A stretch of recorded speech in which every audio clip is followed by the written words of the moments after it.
Shimon Peres, en 1994, reçoit le prix Nobel de la paix avec Yasser Arafat et Yitzhak Rabin, récompense de leurs efforts communs quelques mois après les accords d'Oslo. Shimon Peres, beaucoup plus jeune, fusil à la main au ministère de la Défense, ancien dirigeant de la Haganah, organisation clandestine des Juifs de Palestine, il est chargé par David Ben Gourion, fondateur de l'État d'Israël, de le doter d'une armée moderne. Il est le père du programme nucléaire. Entre guerre et tentative de paix, la carrière de Shimon Peres se confond avec l'histoire de l'État hébreu. En 2007, il acceptait d'en devenir le 9e président.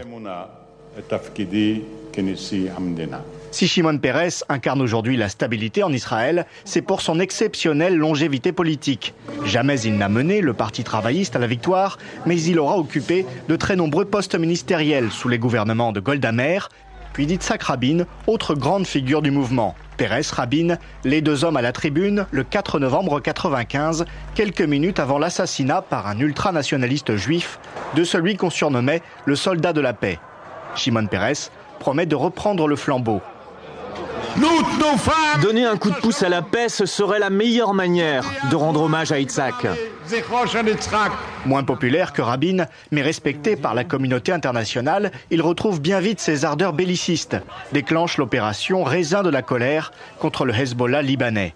En 2005, après de nouveaux attentats anti-israéliens, il quitte les travaillistes pour soutenir Ariel Sharon, ancien général jugé responsable par le Parlement israélien des massacres de Sabra et Shatila. 2007, le président Shimon Peres renoue avec ses ambitions pacifistes. Nous espérons boucler des négociations avec les Palestiniens, faire la paix avec les Syriens et parvenir à une paix régionale avec tous les pays arabes.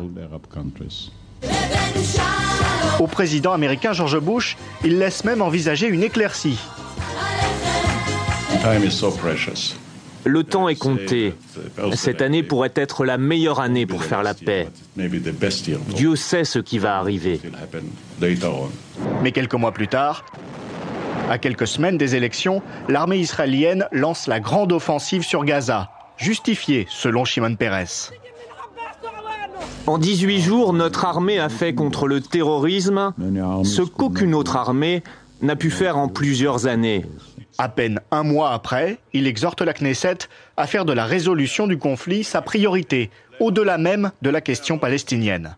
Faucon de la guerre ou colombe de la paix, Shimon Peres déroute, a bien du mal à propager sa vision idéaliste d'un Proche-Orient pacifié, à l'image de l'Union européenne.